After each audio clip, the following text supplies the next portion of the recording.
ये सोचकर कि मेरा अवतार तो सभी का दाह दूर करने के लिए हुआ है,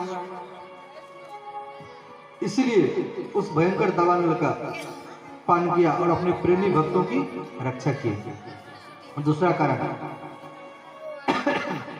त्रेता युग में भगवान श्री राम का उपकार करने वाले अग्निदेव भगवान श्री राम के ऊपर में उपकार किए। तो कौन सा उपकार किए थे? तो जब भगवान राम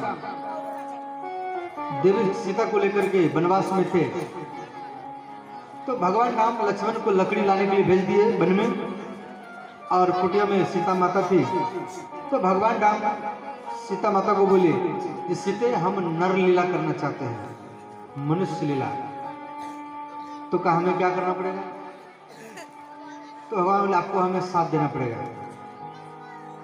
तो सीता माता कह रही हम कैसे आपको साथ देंगे? तो कहा आपको जब तक हम नर लीला करेंगे तब लगाते हैं, मोरपंख का मुकुट पहनते हैं। भगवान संसार को ये शिक्षा दे रहे हैं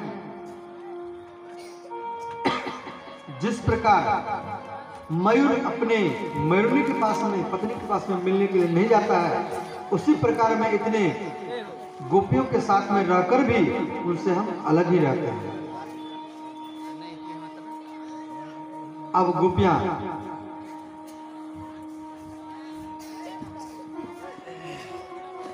शरीर पर सुनहरा पैताम्बर और गले में बैजंती माला है, जैसे रंगमंच पर कोई अभिनय करते हुए श्रेष्ठ नटका सा क्या सुंदर वेश है। बांसुरी के छिद्रों पर अपने अधरा में से मधुर मधुर धुन को छेड़ रहे हैं। जब गैया को प्यास लगता था तो भगवान ऐसा बंसी बजाते थे जो गैया को प्यास बुझ जाता था। आकाश में जब अधिक धूप होता था तो गैया धूप से परेशान हो जाते थे, ऐसा बंसी बजाते थे कि आकाश में बादल छा जाता था, ठंडा हो जाता था।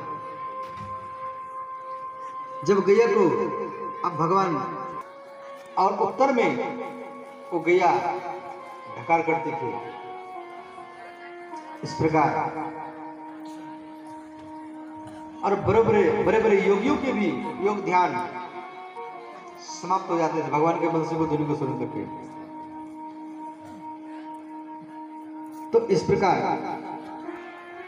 उनकी लोकपाल कीर्ति का नाम गान कर रहे थे। इस प्रकार वैकुंठ से श्रेष्ठ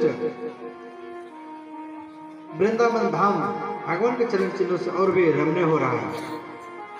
अब श्री सुखदेव जी महाराज के परिचित अब गोपियां आपस में बात करने लगी। जे अरि सखी, हम तो आखंड वाले जीव हैं और इन आखंड की बस इतनी ही सफलता जानी है कि वे अपनी आंखों में वृंदावन तो वैकुंठ लोक तक या ब्रजभूमि की कीर्ति का विस्तार पूर्वक वर्णन कर रहा है, क्योंकि इस ब्रज की भूमि श्याम और राम ने विभिन्न प्रकार की लीलाएं जो की है। तो तीसरी सखी कहती है अरियाली, जब श्याम सुंदर श्री कृष्ण अपनी मुरली की धुन छेड़ते हैं तब बड़े बड़े ऋषि मुनि भी अपना योग ध्यान भूलकर मुरली की धुन को सुनने में मग्न हो जाते हैं। और फिर साधारण मनुष्य एवं पशु पक्षियों की तो बात ही क्या। बांसुरी बजे तो ब्रज हम ना बसेगी वीर, बांसुरी बजाओ लाल हमें विदा दीजिए। और गोपियां आपस में बात कर रही है, जेते राग तेते दाग, जेते छेद तेते भेद। देखो, बंसी के पिता का नाम है बांस, बांस का बेटा है बंसी। ये बंसी कैसे बना है? तो पहले बांस काटते हैं, फिर उसमें लोहा गर्म करके उस बांस में छिद्र करते हैं,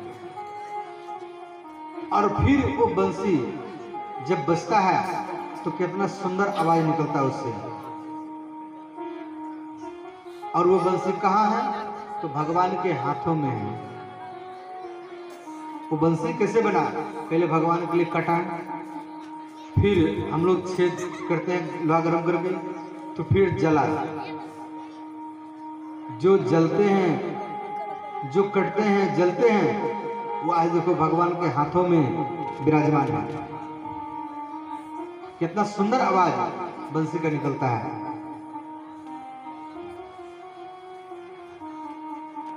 जे तो सोर दे तो घोर रोम रोम छीजिए, तान के तिरछे बाण लागते हैं मोहियान, श्रवण सुनत जान वन में बसीजिए। बंसी को छोरो श्याम बिने करत ब्रजवास, ब्रज की बाम ऐसी किन्नी सूर प्रभु ऐसे नाम कीजिए। और विष जेते ते तो प्राण के हरे या हो, ये ब्रज की भाषा है। तो भगवान श्री कृष्ण गया चराते चराते बंसी बजाते बजाते के किनारे में, तो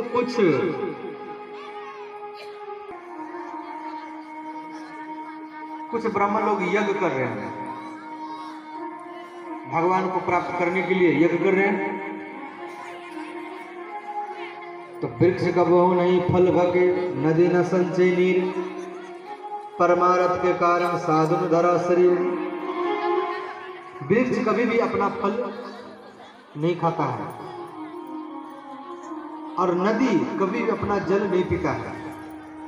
वृक्ष दूसरे के लिए ही जीता है। नदी तो गैया को जब प्यास लगा तो गैया यमुना के जल को पिला करके और वहीं पर सब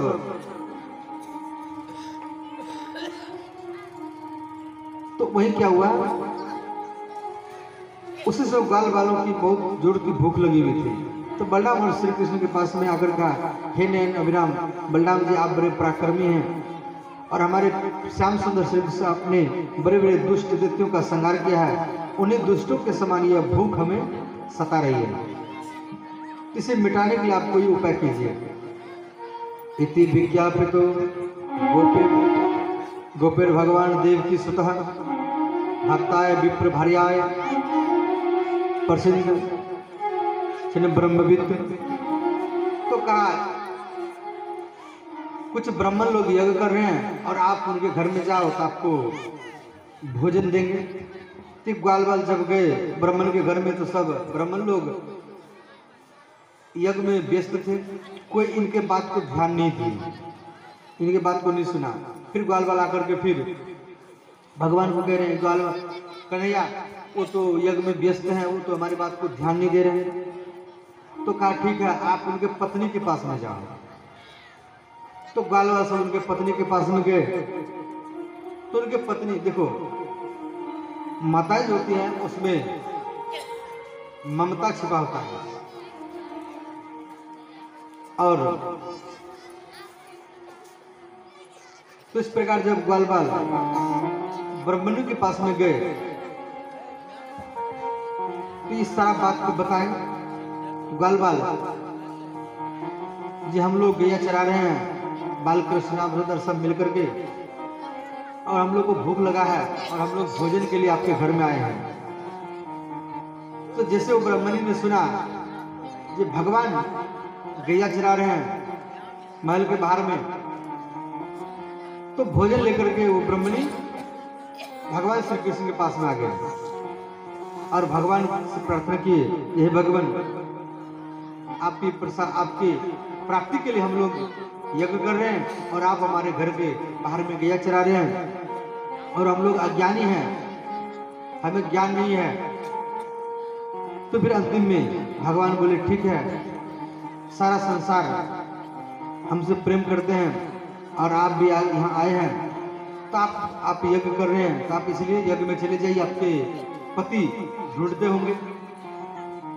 तो फिर ब्राह्मणी अपने घर में गई और जाकर के ये बात अपने पति को बताए, जिनके लिए हम यज्ञ कर रहे हैं वो भगवान बाहर में गैया चरा रहे हैं। तो ब्राह्मण भी फिर यज्ञ को छोड़ करके वहां पर आए और भगवान से फिर क्षमा मांग रहे हैं, हे प्रभु हमें क्षमा कर दिया, हमें मालूम नहीं था।